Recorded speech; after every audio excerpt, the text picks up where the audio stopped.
Hello everybody and welcome back to another video on the channel, and in today's video I want to talk about the best Arc 2 Spellements you should get and upgrade. So I'll be going over every Arc 2 spell for every single school here and telling you which path to go down if you are PvP or PvE. The goal for this video is to help you figure out what you want to get, because Arc 2 is a super big grind fest. So let's get into things right away, starting off with a Storm. So a Storm, you have Storm Owl, King Artorias, Stormlord, Leviathan, and Siren. Starting off with Stormlord, I think you're just gonna go top path Stormlord, because this is more of a PvE spell, and if you do want to use it in PvP, the treasure card is just superior, right? The treasure card is for free, just way more damage than the tier 5. So there's no reason to not do this one on path A, whether you are PvE or a PvP player. The bottom path in PvP is just simply not worth it. I mean, yeah, the blades are nice and all, but it's so expensive on pips and stuff like that, and you're typically better off doing something else with a heal, conditional, or gambit. Next up, we have Leviathan. Now, I was debating this one for quite some time. Bottom path is really appealing.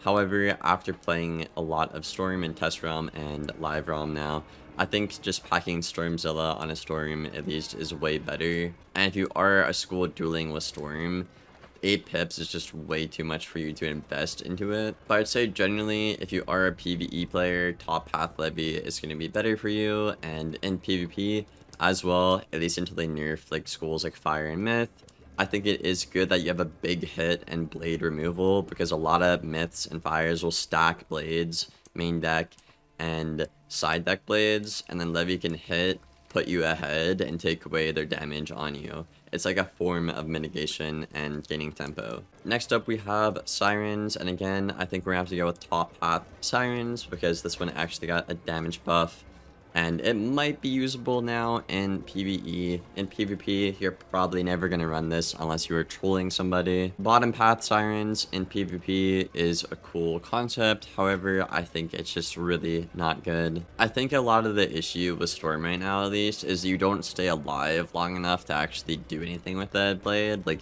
you can set up the Gambit and send the Sirens, but by then you'll probably already be dead to a shield Gambit, which just makes it not good, and you don't have time to do anything. Storm Owl. Now, this is the one that a lot of people are actually getting a little confused on. A lot of the bottom path was overhyped, and after using the bottom path a lot in Test Realm, I'm talking like upwards to 30 games, I can say safely it only won me maybe 1-2 games maximum. Top Path Owl is just like literally insane, bro. Top Path Owl right now on a Storm is just literally nuking everybody. Also in PvE and in a raid, Top Path Owl is just gonna simply take over and run everything. It is insane. Next up, we have Storm King Artorias. Now, Storm King Artorias is actually one of the tougher ones to kind of figure out, and the reason I say that is because both paths are actually pretty freaking good. Top path is pretty good because right now you're basically just buff stacking like a Myth and then striking into a big hit on a Storm,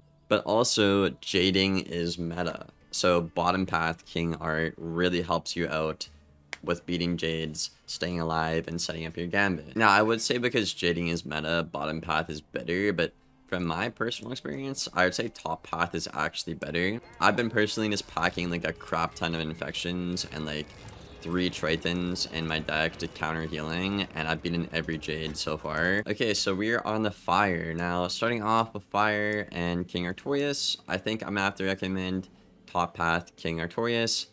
Simply because for PvE, it just does more damage, and in PvP, the King Art damage and combo potential is absolutely insane. It's kind of hard to turn that down, especially with KI banning a lot of stuns this update, right? The few stuns we have left in the game are going to be a lot more impactful. Bottom path King Artorias is not bad either. However, I think because they buffed, you know, path B Elephant within this update as well to be comparable, I don't see the point in running the King Art bottom path anymore and giving up that stun pressure utility. Maybe if the top path wasn't so good, you could justify using the bottom path, but that top path stun is insane for Fire, and you need that pressure. It's really good for PvP and PvE. Next up, we have Sun Serpent. Now, if you're a PvE player, I would probably recommend Top Path simply because you can Solar Surge this or Epic Enchant it, whatever, and do a lot of damage. However, for PvP, I would not recommend this because simply look at the max tier Sun Serpent, 885 to 985, right? And then look at the TC one, which is still not banned, unfortunately.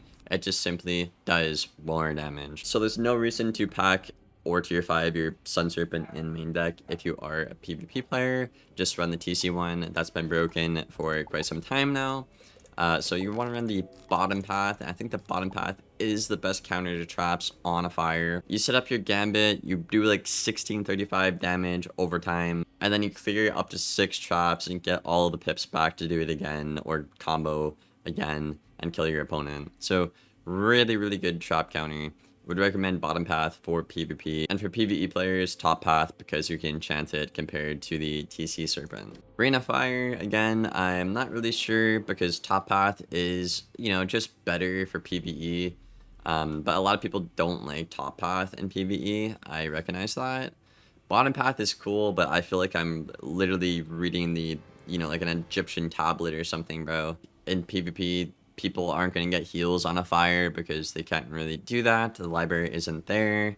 But if you could get the conditional setup for Path B, Rain of Fire, it actually is a pretty freaking good card. It's just way too hard to set up right now, and the fire library is not there. So, at least for now, until the, you know, healing is buffed on a fire, I'd recommend everybody going Path A, PvE, and PvP. But when they buff fire healing, I could definitely see this one being meta. Next up, we have Efreet. Now, Efreet got banned in PvP because fire is not a weakness school as a Rochambeau. So we have Path B Efreet, which is the only one usable. So not really going to explain that. It's pretty good if you have an OT on already. And as a PvE player, I imagine you're going to keep the top path because you like your Legacy Efreet, and it simply just does more damage than the bottom path Efreet. So why not? Next up, we have Fire Dragon. Now, I think I'm gonna have to recommend Path A for PvP and PvE players, simply because, you know, again, it's your main hit. Bottom Path is a really cool trap counter. I'd argue it's better than Serpent in some cases, but like I said at the Serpent point, right, there's no reason to run top path Serpent, and bottom path Serpent is a really good trap counter.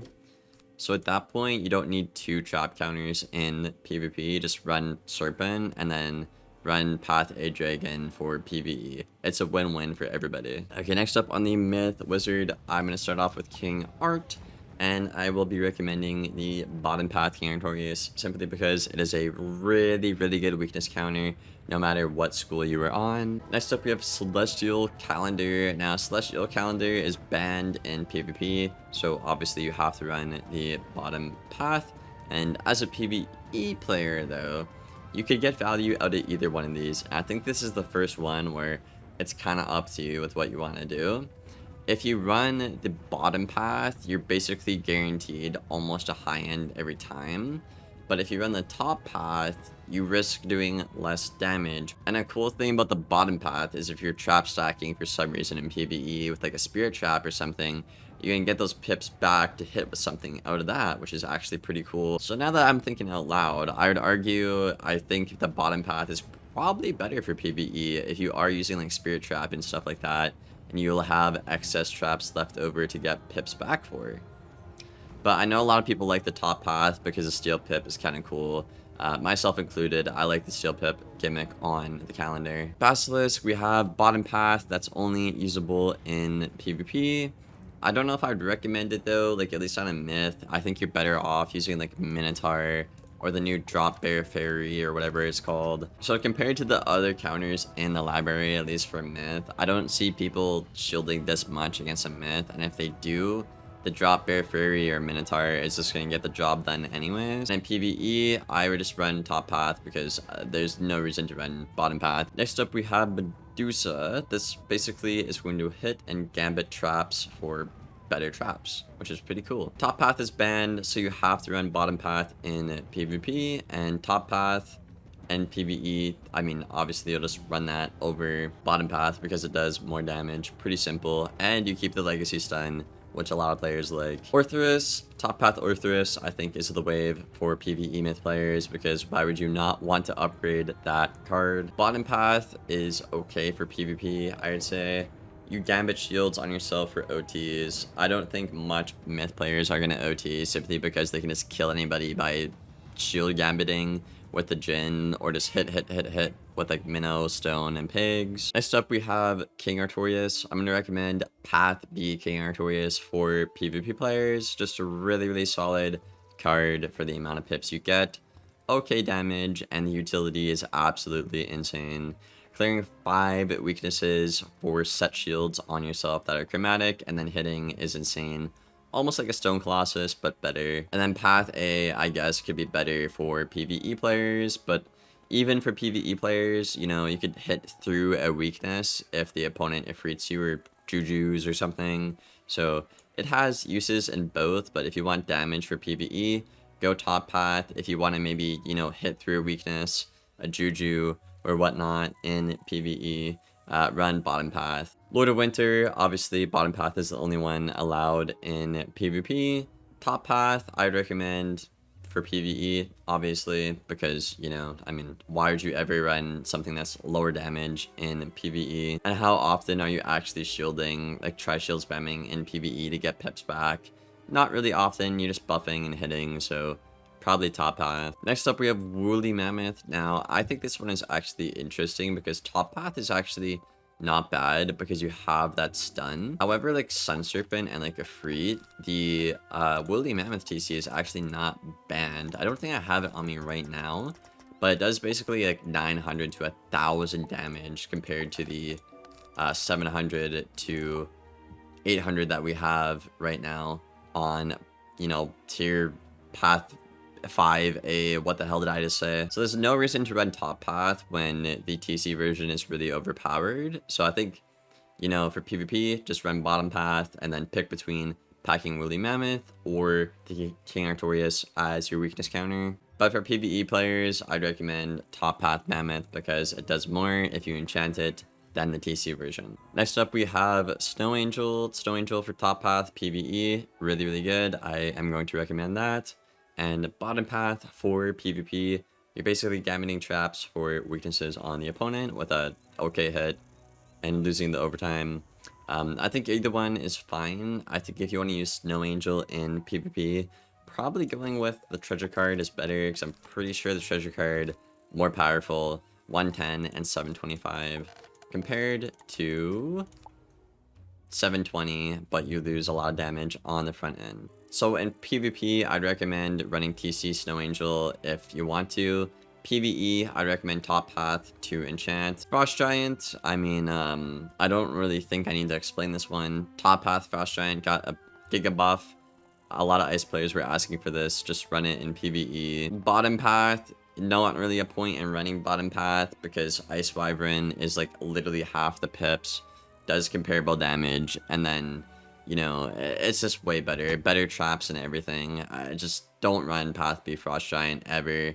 Just run Ice Wyvern as your blade counter on an ice. Alright, on the death, we have King Artorias. I think top path is simply just better for PvE, and for PvP, top path could be decent because we are in a Jade meta, but bottom path is pretty cool. It kind of operates like Wraith, but I'd argue the weaknesses are A, more powerful, and B, harder to counter. Also, Wraith is a drain and it's like 2 less pips, so I don't see the reason to running King Artorias Path B when you have the Wraith Spellement Path B. So I think I'll have to recommend the top path King Artorias if you are a PvP or a PvE player on death. Next up we have Avenging Fossil. Top path, not really worth using in PvP, simply because the treasure card one is just better. Bottom path, it could be decent. It did get a damage buff, quite a substantial damage buff within the test realm update or whatever, so not bad damage, and it has its spots if you are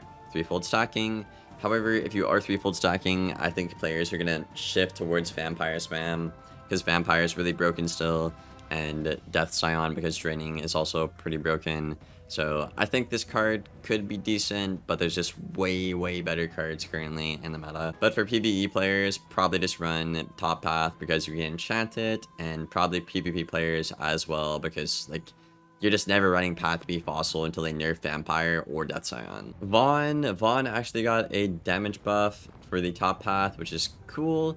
However, the Path B is really good. It's the best heal counter in the game right now for Jades, guys, and only Death can run it because of how expensive it is on the pips. So for PvP, right now, at least with the current Jade meta going on, definitely gonna want that Path B Vaughn. If you're not running this on a Death, you are throwing your rank away. For PvE, again, just keep the Top Path Vaughn because it's simply just more damage and a better drain and a better hit for you. But Skeletal Dragon, which got a damage buff on the back end over time. Not much though for PvE players. And we have Skeletal Dragon Path B, which is like a big hit that is not in overtime. It'll clear 5 blades for 45 death blades on yourself. Now, not bad for a Path B. I guess you could maybe make it work on a Death if you want.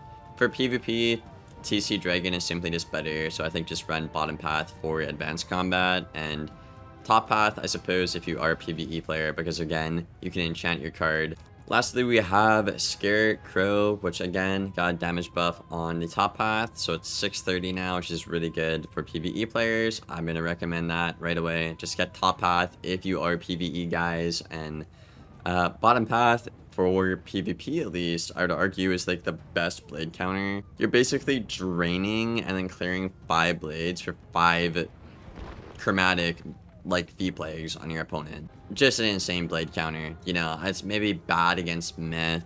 So I don't know. If we see a lot of Myths and Ice blade stack and queuing, this might not be good. At that point, you'd probably just want to run like Dragon maybe. I don't really know. But I think Crow universally is probably the best counter. On the life, we have Force Lord. I would recommend top path A if you are a PvE player. Just a damage upgrade. Pretty good. Bottom path is just one of those spells where you gotta look at it and be like, what the hell were the devs thinking when they made this card? You know, you're basically just gambiting blades for OTs and then putting on like a big OT and setting up a gambit. I don't really know. I think generally just everybody should run path A because path B is just horrible. Next up, we have Rebirth for PvE players. Obviously, top path is going to be an insane buff to you, so get that. PvP, obviously, this is the reason why jading is a thing in PvP right now. You need this because it simply just destroys trap stack, sets up a lot of pressure and tempo for yourself, and heals for like 6k. And you can pack like 10 of these with like the Darkmoor deck as well. So like you literally can't die unless you get a Death Wizard. Or a Storm that's like super side. Next up we have Gnomes. Another problem to the Jade meta. Gnomes with Rebirth and like Adapt and Dark Surge or Empower is insane. And it's basically causing the whole Jade meta, these 2 cards. Next up we have Spiny. Top path is obviously banned for Peeve. I'd recommend top path for PvE right away though, I'll say that. Path B is simply going to be clearing a lot of overtimes on yourself for pips, doing a lot of damage and setting up a gambit in 1 turn for 10 pips. So just like a pretty good overtime counter on a life. And then the last overtime counter we have on a life is the King Artorias, which basically hits and then clears overtimes for heals. So kind of like the Storm one, but for dots. For PvE, I'd probably recommend the top path, and for PvP, probably the bottom path. I'd probably recommend running King Artorias path B over Spinning Sword path B for PvP. Okay, so on a bounce here, we have King Artorias. Path B, you're going to want that because it's really good against weakness stacking. Just really good. Use this in PvP. And in PvE, you're going to want top path. Sabertooth is banned. Top path, you could run this in PvE if you'd want to. And bottom path is a heal counter, which, you know, it gives you tempo, keeps you tempo. So I'd recommend running bottom path on a balance for a heal counter and packing other heal counters in your deck, like, you know, Doom, Infect, Sabertooth, you know, maybe a Trithan. Chimera, I think Chimera is probably the worst card Balance got this update. Maybe I'm wrong, maybe it's decent. And for PvE, you're going to want Top Path because again, you can enchant it. And the enchant makes it better than the TC hit. Raw, this is basically giving you a pip back every time your opponent blades, or if they stack blades, you get a lot of pips back and you're hitting. Really good for PvE, could be decent for PvE as well, but I think most people generally like the Top Path Raw, and it does get a damage buff within this update, so pretty cool. Pyronova, this card is insane both ways. For Top Path PvE players, I think you hands down have to get this. Bottom path PvP players, you're definitely gonna want this because it's like a really good shield counter. And yeah, that's everything for the video, guys. If you have any questions, I will answer them in the comments below to the best of my ability. If you found this video useful at all, leave a like and a sub, and I will see you guys on the next one. Thank you for watching, and take care.